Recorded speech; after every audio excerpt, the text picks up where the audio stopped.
This is Dr. Jennifer Jansen from the Zepf Center. You're listening to JJ's Clinical Connection, connecting you to clinical topics.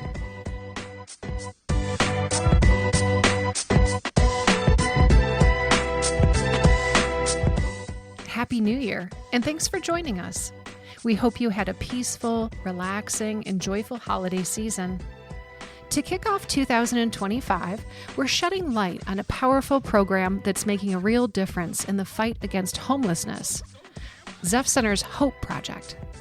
HOPE, in this case, stands for Homelessness, Outreach, and Person-Centered Engagement.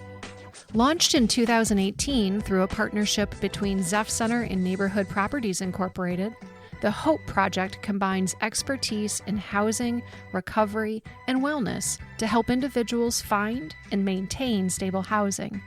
In this episode, we'll explore the root causes of homelessness, its connection to mental health and substance use disorders, and the HOPE project's innovative treatment practices. Today, we are joined by HOPE Project Director Sierra Alls and HOPE Community-Based Case Manager Aubrey Reed. These incredible staff members work directly with clients in the HOPE project to address their unique needs, build stability, and set them up for lifelong success. Stay tuned for another great conversation.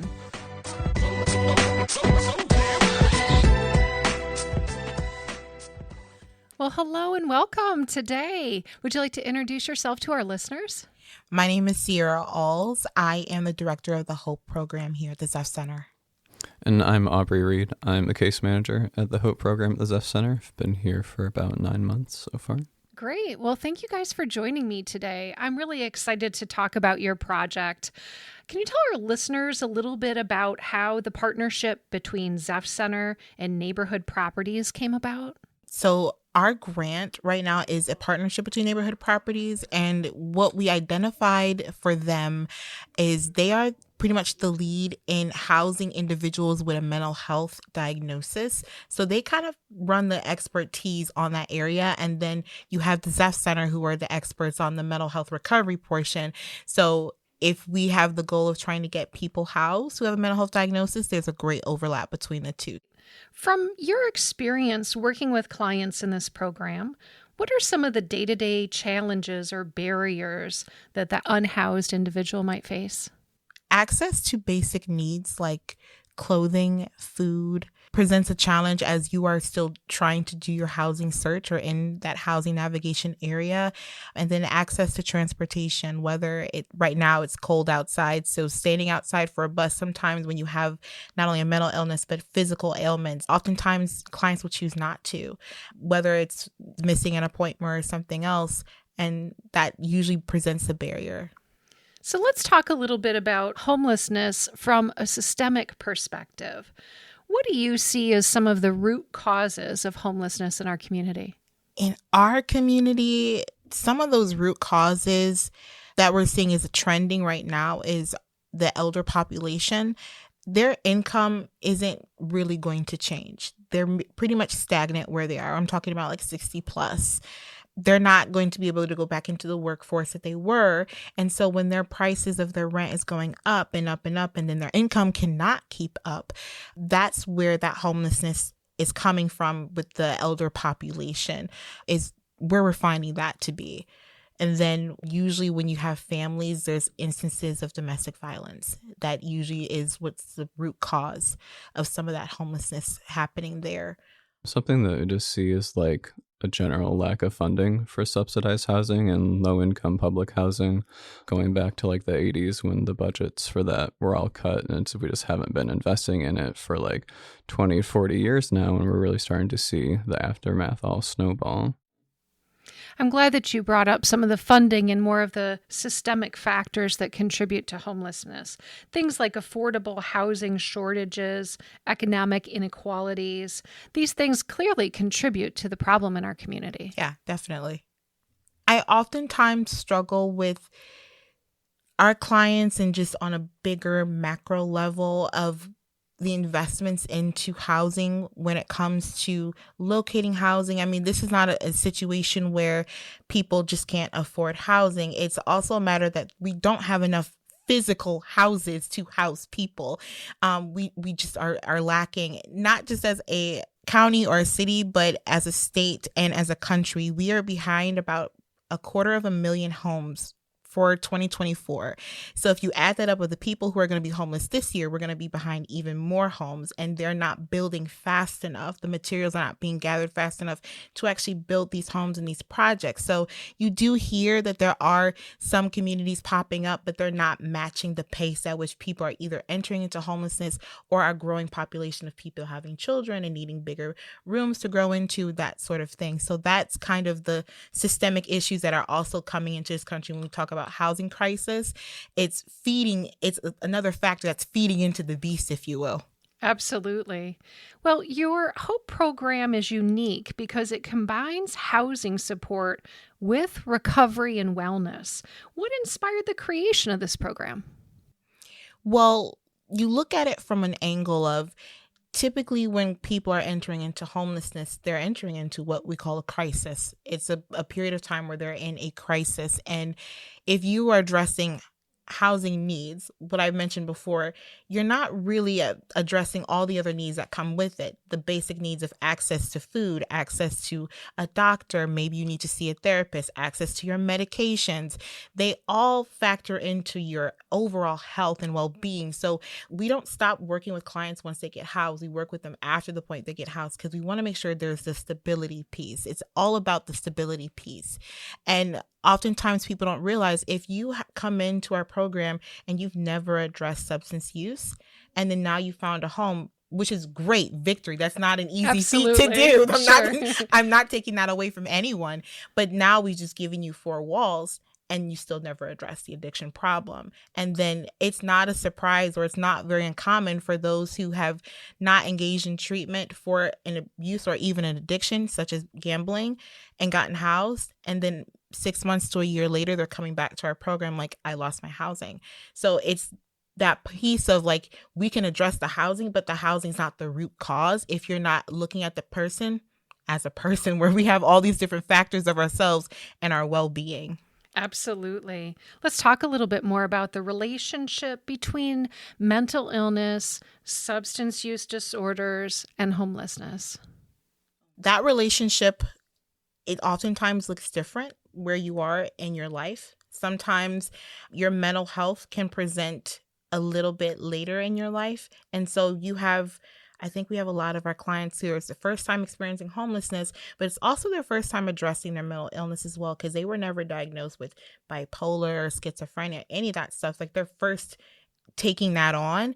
And so we're dealing with people who are new to treatment and also new to homelessness as well. And there's a lot of confusion and overlap in that, and tackling on, where do I go next? How do I deal with my mental health? I lost my housing maybe because of my mental health. I have to repair my relationships, whether it's repairing a relationship with my family member or with a neighbor or the landlord.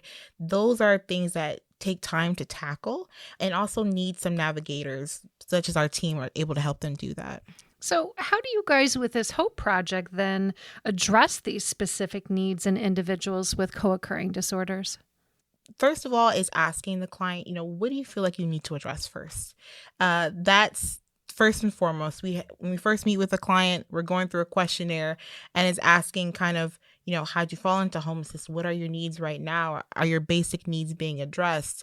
Is there criminal background that you have? Is there fines and fees related to that? Can you pay for your utility bills? Do you have arrears? What do you feel like needs to be tackled? And they're like, I didn't realize I had all of that. And once you do the questionnaire and present it in front of them, they're like, I've got a lot going on. It takes either myself or Aubrey or anyone else on my team to point out, here's where I see your barriers are. You don't have evictions on your record, but you do have some utility arrears. Maybe that might present a challenge. And you start breaking it down for them to help them understand where their barriers are, and then connecting those barriers into, here's where I think this professional can help. If you need budgeting, let's go to Neighborhood Works. They have a professional finance class. If you are needing help with Social Security, we have a source specialist on our team. Let's get you that referral out. Let's talk to your doctor and saying, hey, maybe 8 o'clock appointments aren't working for you because you don't get up till noon. So let's work with your doctor to do that and change that around. And you'll be surprised, like, I didn't know you could do that. Like, I didn't know we could just change my appointments around. And it's that type of working with the client, I think oftentimes is beneficial. Yeah, it sounds like a lot of advocacy and then educating them about the things that are available. Yeah. Aubrey, I'm curious to know, you're a case manager with this program. You are their go-to for resources. But what are some of the misconceptions about the challenges that homeless people face? I think like one of the big challenges that I see a lot is kind of the stigma around homelessness and like where it comes from. And people think that the only people who are going to end up homeless are people with something inherently wrong with them. And it seems that like a lot of people that come through our program, they're in a state of homelessness just because they left a relationship and they don't have anywhere else to go. And like that's something that happened to me personally. So it's like not an uncommon thing for people just to be, their mental health is in good standing, like they have a job, everything's going good for them. And then one day they decide they can't handle this relationship or the situation in their life, and their housing goes away with that. That's an interesting point. So when people come into the program, what are some of the first steps that you guys offer to help somebody know what's available? I think we always start with a SPDAT, which stands for Service Prioritization Assistance Tool. That is an assessment tool used to see what housing programs a client might qualify for. And those all go directly to the Toledo Homelessness Board. So we are on those meetings twice a month just to monitor where they're getting referred out to, where they're going. And those assessment tools, they're not a short, simple assessment tool by far. If you're doing just with one person, it could take 30 minutes. It could take an hour, just depending on how much they want to share. And then it lengthens out if you're dealing with the family because there's more people to talk about in those assessments. But that's a starting tool to say, hey, this is where you scored. This is where the county and the state says what program you should be placed in. Let's get you that way first and foremost. And then the documents gathering. Usually our clients are in the financial capacity where they need subsidized housing. So with subsidized housing, we know that housing applications are going to require the ID, the birth certificate, social security card, proof of income. And that's what we're gathering first. So if they don't have those, that's what we're working off of immediately, because there's no applications without them, or the application won't be considered complete without those things. I'm curious to know about data you're collecting that illustrates the scope of homelessness in our community. I think what people want to know is what's the success of our grant and like how good are we at housing people? Okay. Right now, we're sitting at a 48% success rate of getting people housed. So that's nearly half of our people getting housed in our program. That our average right now is looking about like closer to 7 months if they're from the time they get enrolled into our grant, and then the time they get housed is about 7 months. It could be shorter for some, it could be a little bit longer for others, but that's what we're averaging right now. National average for programs who have mental health dealing with homelessness and housing, their average is about 33%. So we're doing better than the national average and better than the state average, which is sitting at like a 27%. That's so wonderful. Yeah, it's but I think it's because we're working with another agency that has knowledge on it. We're dealing with all these different facets of their well-being that we're able to get such a high success rate. And we're doing a lot of that integration and outreach, which I think that's been the point that we're finding out is agencies are sticking in-house and they're like, what can we do in-house to fix it? But they're not reaching outward. They're not making that direct connection to the mental health board, the homelessness board, the other connections that are needed to make sure that those clients are getting success. But those are some of the points that we're collecting from. Let's talk a little bit about language and what terms and phrases should we adopt to be more compassionate and accurate when we're talking about this issue. So when it comes to language, just be aware, person-centered language. It is a homeless person, a person without a home, an unhoused person, but definitely it's definitely a person first that is without shelter right now or unhoused. The other word I tend to use is transient. Our clients are typically always traveling. They're very transient, what I used to call transient, because it describes their situation a little bit better than like, oh, that's a homeless person.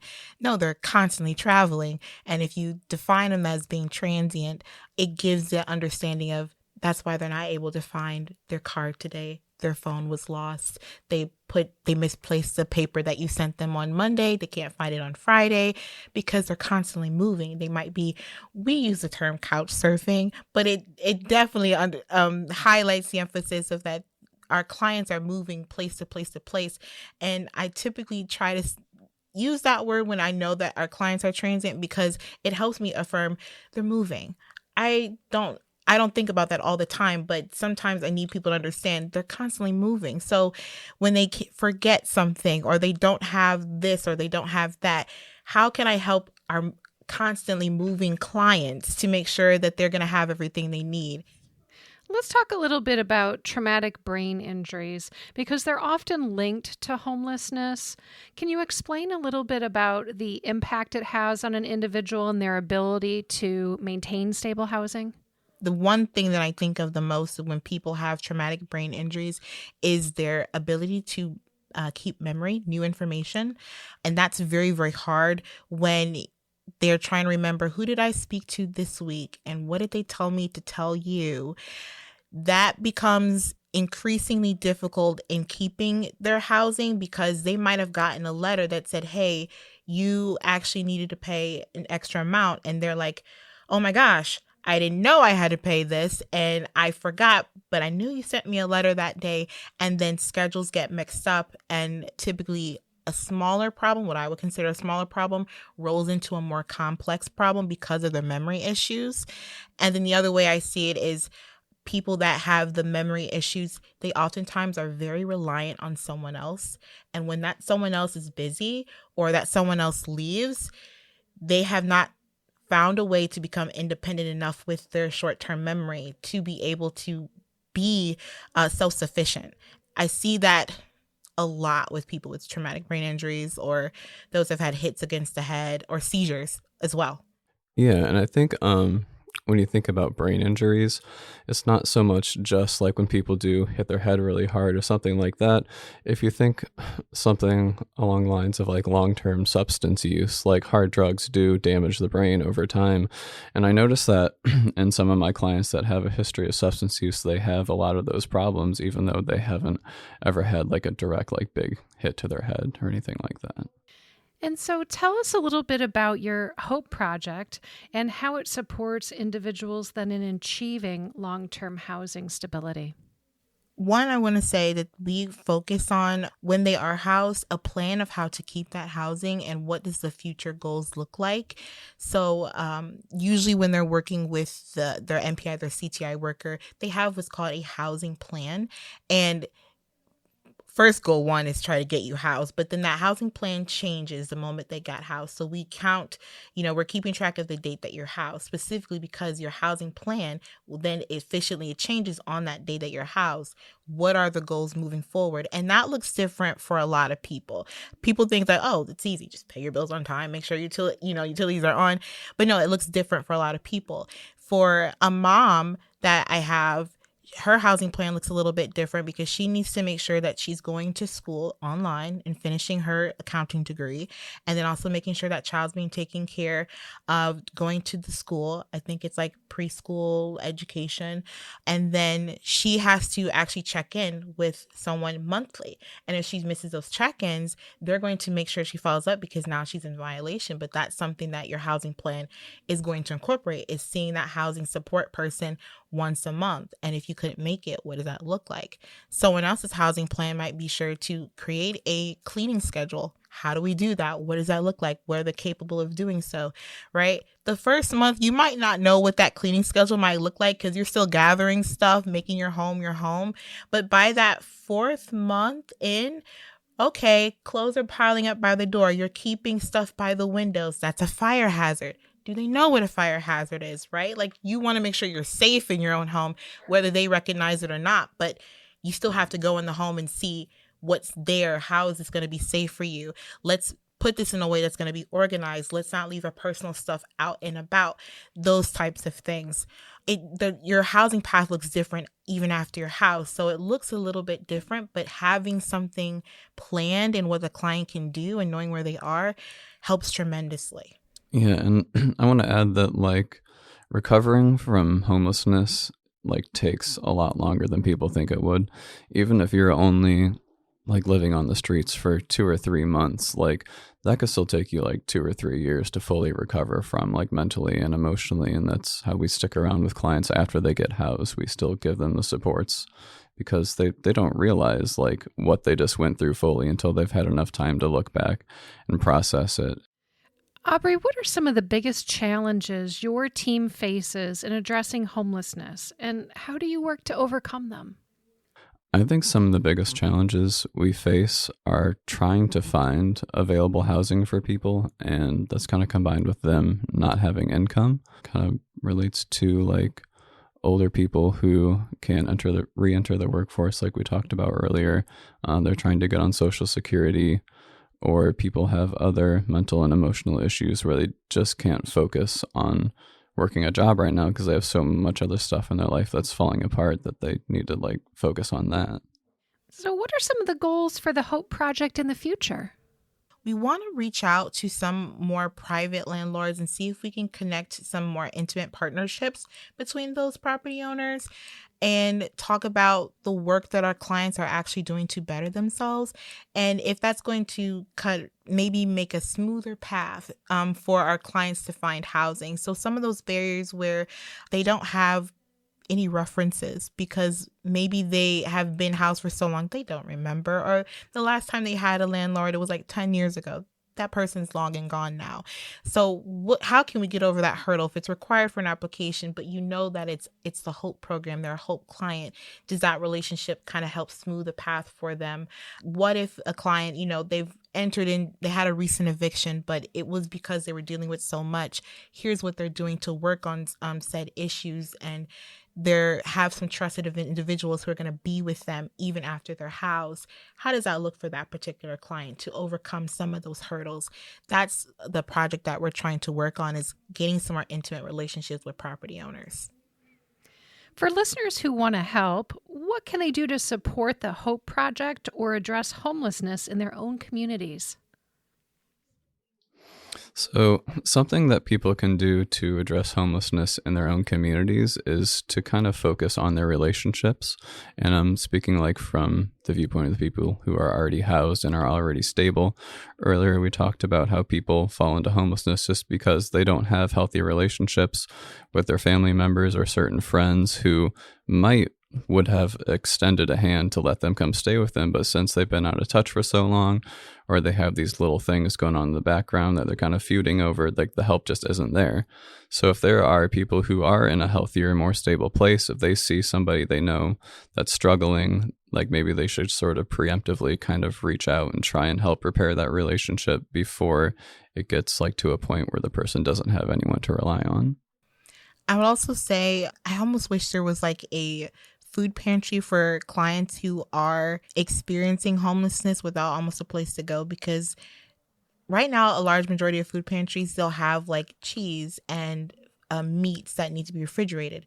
But if you don't have a refrigerator, you're almost taking like these goods, you have to use it that day or like the next day, but it's almost useless for the clients that we're trying to provide for. But having stuff that could be microwaved really quick or really easy to open snacks or kids can take to their school to pop in the microwave really quick is extremely helpful. And I'm not saying that food pantries don't do it, but if more food pantries would have that option, that is pretty helpful, and making sure that one, food doesn't get wasted, and two, you're actually meeting the needs of the people that need food. So the food access and how we're coordinating that access to food is really helpful. We've talked about a lot of things today, a lot of concerns that you have for our community and the work that you're doing. But is there anything more that you wish people understood about homelessness and the journey to recovery? Yes, there's so much, but I'll keep it pretty brief. A lot of what because we're in the field, there's two definitions of homelessness that go about. I don't think people quite understand. The definition of homelessness that most people have understand, I don't have anywhere to call my own. That's everyone's firm definition of homelessness, which is great. Then you have our government department who defines what homelessness is. And their definition is that you're staying in a shelter, you're living out of your car, you are in a hotel that's not being paid by your own funds. They would consider that to be homeless. So the biggest difference is if you are not couch surfing, if you are in a recovery house or a transitional home for more than 90 days, so if you're working on yourself, basically, you're not considered homeless. Even if you're sleeping on your mom's couch, HUD does not consider that to be homeless. And the biggest thing I want people to understand is that HUD funds a lot of these subsidized homes around here. And if you do not meet that definition of HUD homeless, you're not getting that priority access to a lot of what we talked about here today when it comes to subsidized housing. So that little checkmark box is a difference between whether or not I'm waiting about 4 months for housing versus 8 months for housing because of where I can. It's not even a choice that's for most people. It's just where I lay my head at night or where I lay my head 7 days ago.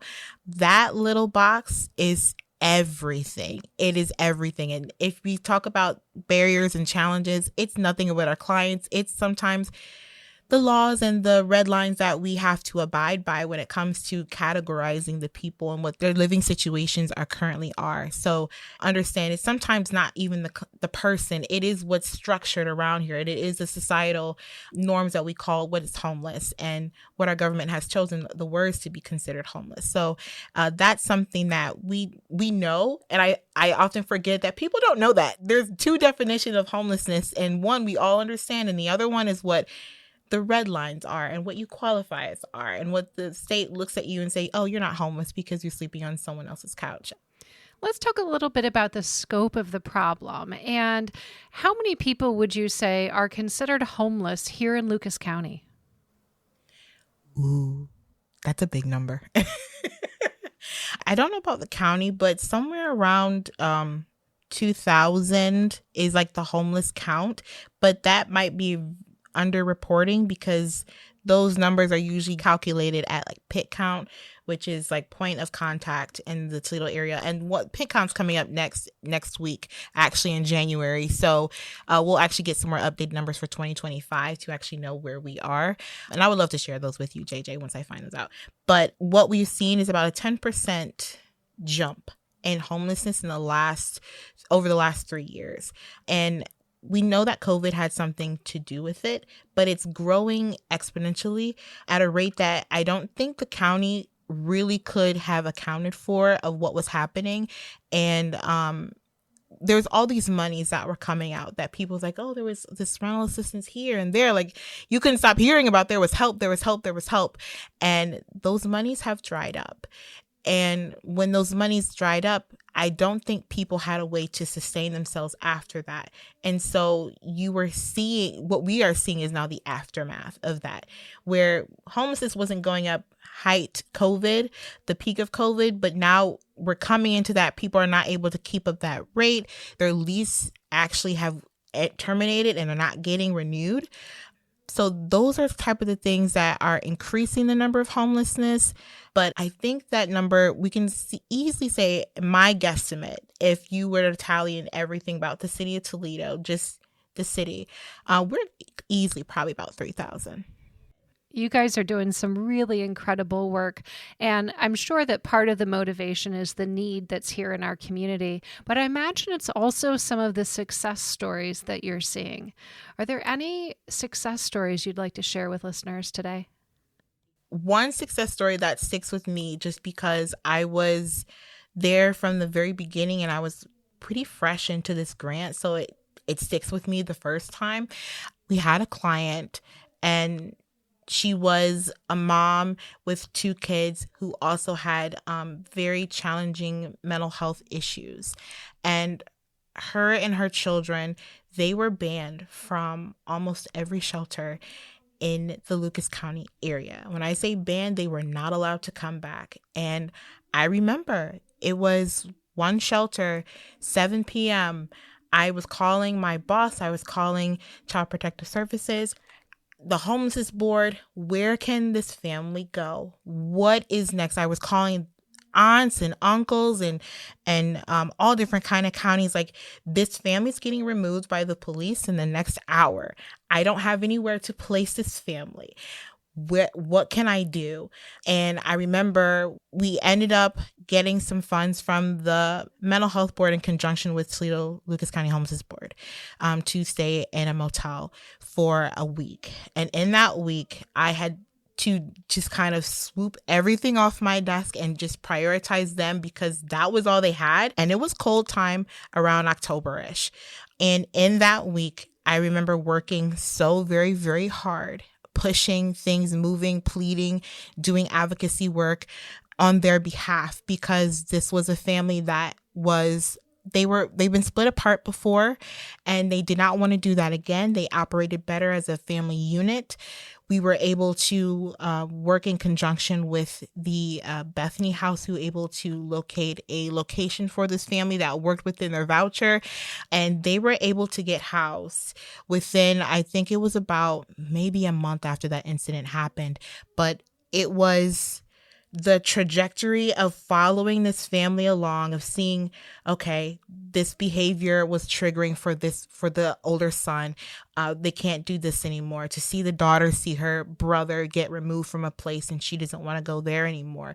To have the mother see their two kids and be separated. And then moving forward to getting the kids enrolled in school.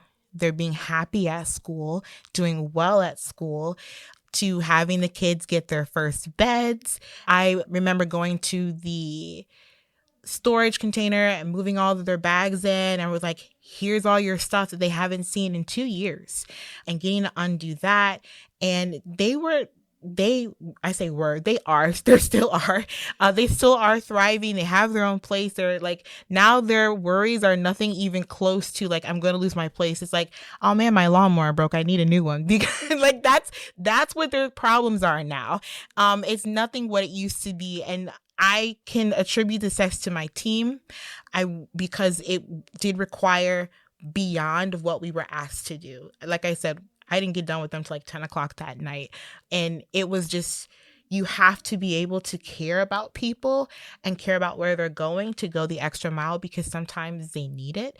And it was pulling people together, pulling these minds together, advocating on the phone for hours and hours. But if that's what it took, it's what it took. They are no longer on our grant, but that's a great thing, because I finally get to put house, stably, discharged, done. Like, and that's just a really good feeling, that if you talk about digging deep, I'll just always come back to that moment of like, I was there with her at 10 o'clock at night, still crying on the phone. Like, I was crying with her. Like, this is hard. That's such a wonderful story, Sierra, and it's a testament to what Zepf Center does so well, really, helping people live to their fullest potential despite the impacts of mental illness or substance use disorders. Aubrey, I think you probably have some success stories in your time with this project as well. I mean, I have seen some people come in and successfully be housed. Nothing as like dramatic or as heart-wrenching as that. There is something, there's some feelings related to this that's not necessarily directly related to the success, but just kind of more of like the struggles. And I keep on thinking about a few clients that really struggled to get housing because like they kept on like losing their documents like during the process. Like they had one housing opportunity, everything was set to go, but they lost their birth certificate. So they missed an opportunity, and that happened to them like 2 or 3 times in a row. And it's like, it's really heartbreaking to see people like all set up, ready to go, and then one little piece of paper isn't where it needs to be, and then everything's ruined, and you just have to work for months to try and recover from that. The goals are achievable, like getting housing for them, and it's just like totally unfair that they were right there, they're about to get their own place, and then someone beat them up and stole their wallet, and they lost their ID, and now they can't have a house just because they got attacked on the street. Yeah, just seeing people struggle for so long over and over just makes me want to like try harder to get them towards their end goal. Well, I want to thank you both so much for coming today and helping educate us about homelessness and some of the great work that you're doing with the Hope Grant. Thank you for having us. Yeah, thank you, JJ.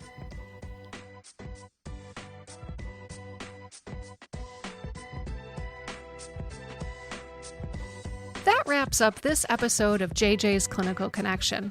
We hope today's conversation about Zepf Center's Hope Project inspired you to think differently about the impact of homelessness on those in our neighborhoods.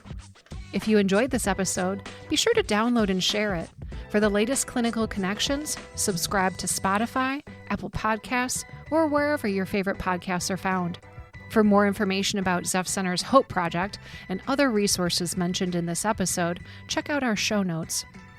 For more information on Zepf Center, visit us at zeffcenter.org or find us on Facebook, Instagram, and LinkedIn. Until next time, this is Dr. Jennifer Jansen, signing off.